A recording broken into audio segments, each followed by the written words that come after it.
Have you thought about Jesus and what he did on the cross and the scourging and the whipping? That it was him fighting a huge battle for you, in place of you, and for you. And so today's video, I'm talking about Isaiah chapter 53, one of my favorite chapters in the Bible. I did a video quiz on Monday night on YouTube asking if people knew who Isaiah chapter 53 was talking about. I gave Moses, Noah, or Jesus. I got one comment back from Fernanda. She loves this content. I don't know the answer to this one though, and it would be awesome if you could make another video talking about it. Tonight, I am doing a quick explanation of parts of chapter 53 that best describe the battle he fought for us, but there's so much more. But I'll have to do another longer video for that one. So tonight is just a short, just to explain from the question I did on the test the other night. Isaiah 53 has parts of it that are actually quoted in the New Testament, like Matthew 8, 16, and 17 quote from Isaiah 53, and 1 Peter 2:24, Peter quotes from Isaiah 53, and there's several others in the Gospels. I want to read you, there's 12 verses, so I'm not going to do that in this video. I encourage you to read it. This is foundational for our Christian walk, to know how God moved through Isaiah to prophesy about Jesus coming to do all this stuff, to fight the battle for you. And so I just want to share a couple of these verses.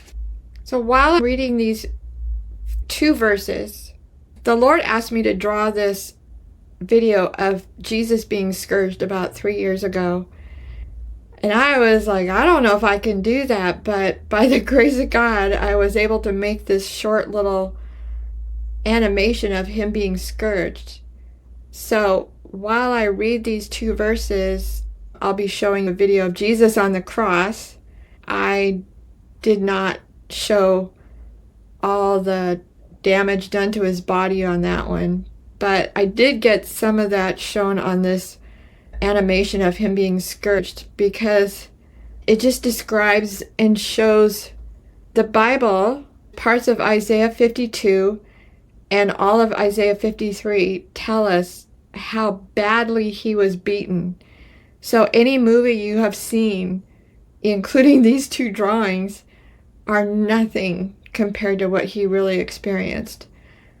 But I just wanted to also, when I'm reading, I'm going to be reading verses 4 and 5.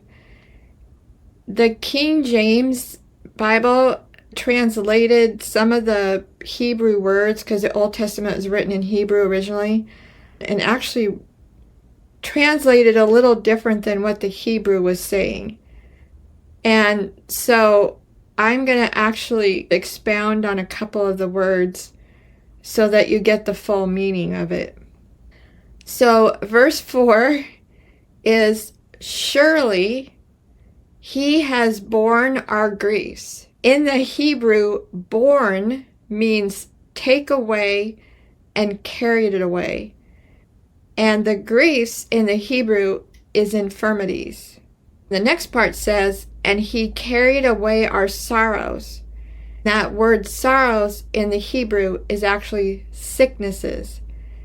And then it says, yet we esteemed him stricken, smitten by God, and afflicted.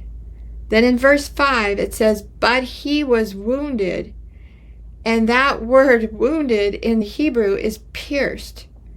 He was pierced on the cross for our transgressions, which is sin. He was bruised for our iniquities, And that word bruised in Hebrew means crushed. And a lot of that happened between the scourging and the time on the cross. And our iniquities is another word for sin. There's 3 different words for sin in the Old Testament.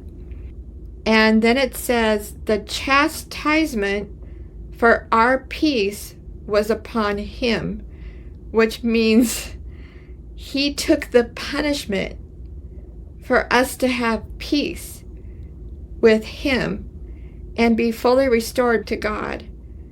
And that's part of the reason I said he fought the battle for you, because he took all the punishment for you. The last part of verse 5 says, and by his stripes we are healed. And it's that word stripes in the Hebrew means blows that cut into his body, into his back, every part, wherever they scourged him. I don't remember the name of the weapon they used, but it was leather straps like a whip, but then on the end of each whip it had either a sharp hook like out of bone or a sharp hook out of metal, and it would have both. And so this weapon had like multiple leather whips out of what the Romans did. You can see it in my animation. But as I said, I couldn't draw anywhere near what damage they did to his body to fight the battle for us. He took on what we deserved and gave us what he deserved, because he was sinless and we were not. Someday I might do a bigger video that can go deeper into this. If you're a believer, this is how you are accepted in him and reconciled to God and loved by them. And John 17 tells us the same love between God, the Holy Spirit, and Jesus is the exact same love they have for us. And that's John 17, verse 23. I hope you have a blessed night and take care.